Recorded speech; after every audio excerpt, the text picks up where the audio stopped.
La place de l'arbre en ville a considérablement évolué au cours des siècles dans les sociétés occidentales industrielles. À partir des XVIIe et XVIIIe siècles, on observe un essor démographique important. L'emprise des villes sur les territoires s'étend au-delà des fortifications et les quartiers intègrent progressivement des espaces végétalisés. Au XIXe siècle, la place des arbres en ville s'inscrit à la fois dans une préoccupation récréative. Il s'agit d'offrir des espaces de loisirs, de détente et de sociabilité aux citadins, et hygiénistes. La présence de végétation et la fréquentation des espaces verts est envisagée comme un contrepoint à la pollution des villes. Les travaux d'aménagement urbain au cours du Second Empire, entre 1850 et 1870, comme ceux menés à Paris par le baron Haussmann, intègrent l'arbre dans le bâti urbain.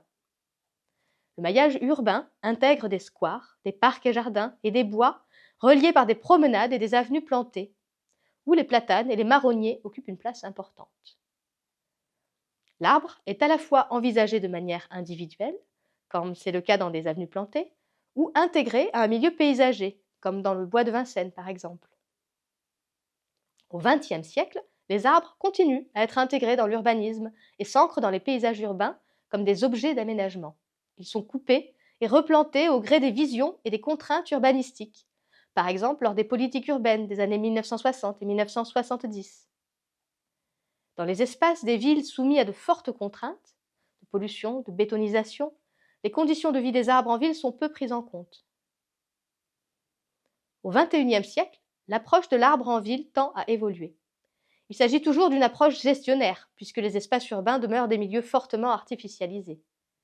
Néanmoins, cette gestion tend à reposer sur une plus grande attention portée à la santé des végétaux, qui passe en partie par une diversification des essences, par une approche plus écosystémique de l'arbre en ville, en relation avec son environnement, et par une intégration des enjeux socio-environnementaux qui vont au-delà d'une fonction esthétique et récréative. Leur présence en ville contribue à la transformation de l'environnement urbain, notamment à travers des fonctions biogéochimiques et écologiques qui participent à des services écosystémiques d'auto-entretien et de régulation. Les arbres contribuent au cycle biogéochimique. Ils contribuent à l'amélioration de la qualité de l'eau et favorisent l'infiltration, ce qui réduit les risques d'inondation. Ils régénèrent l'air, absorbent les polluants et contribuent à diminuer les températures par l'ombre qu'ils procurent et l'évapotranspiration, ce qui permet une réduction de l'effet d'îlot de chaleur urbain. Les arbres favorisent également le fonctionnement écologique dans les villes, à travers une diversité de la vie des sols, une continuité écologique et en permettant l'accueil et le maintien de la biodiversité. La présence d'arbres, et plus largement d'environnements plus végétalisés et de biodiversité, favorise la santé et le bien-être des urbains. En termes de services écosystémiques, ils contribuent aussi à des services culturels. En termes de santé physique, la présence d'espaces verts favorise la mobilité et l'activité physique, ce qui contribue à une diminution des risques d'obésité et de maladies cardiovasculaires. Certains paramètres physiologiques observés, par exemple la baisse de la fréquence cardiaque, de la tension artérielle, des niveaux de cortisol, lors de la fréquentation de parcs en ville, traduisent un processus de régulation du système nerveux autonome. En termes de santé mentale, la réduction physiologique du stress s'accompagne d'une diminution des facteurs de risque psychologiques et de la charge de certaines maladies, telles que les troubles anxieux et la dépression. La fréquentation des parcs alimente également favorablement les liens sociaux, en favorisant les rencontres et la cohésion sociale. La présence d'arbres en ville peut aussi contribuer à l'alimentation à travers des vergers urbains et à l'appréciation globale du cadre de vie.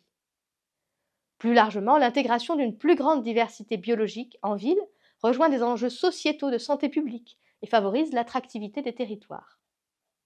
Ces diverses contributions apparaissent d'autant plus impactantes dans un contexte de modification profonde des modes de vie, de travail, d'habitat, de déplacement, marqué par l'urbanisation, une plus grande sédentarité au quotidien et par une diminution des contacts avec une diversité d'espèces et d'espaces naturels.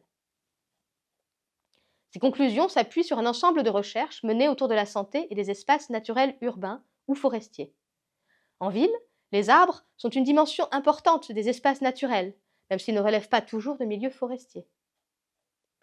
Il faut également souligner que les effets observés varient selon les profils des individus ou des groupes suivis, selon les profils sociodémographiques, les représentations, les perceptions, et en fonction des contextes d'expérience, le type de milieu, d'activité. L'importance et la complémentarité des services, directs ou indirects, apportés par les arbres et plus largement par la biodiversité en ville, amènent à s'interroger sur la place de l'arbre en ville. Pourrait-on considérer celui-ci non plus comme un objet d'aménagement urbain, mais comme un sujet qui participe positivement au fonctionnement des socio-écosystèmes urbains? Ces dernières années, plusieurs réflexions sont menées pour repenser la présence des arbres en ville, dans une approche intégrée, c'est-à-dire en cherchant à répondre, à travers l'aménagement urbain et les solutions basées sur la nature, à des besoins sociaux et environnementaux. Ces démarches s'organisent dans un contexte de forte pression immobilière dans des milieux urbains et de crise environnementale globale.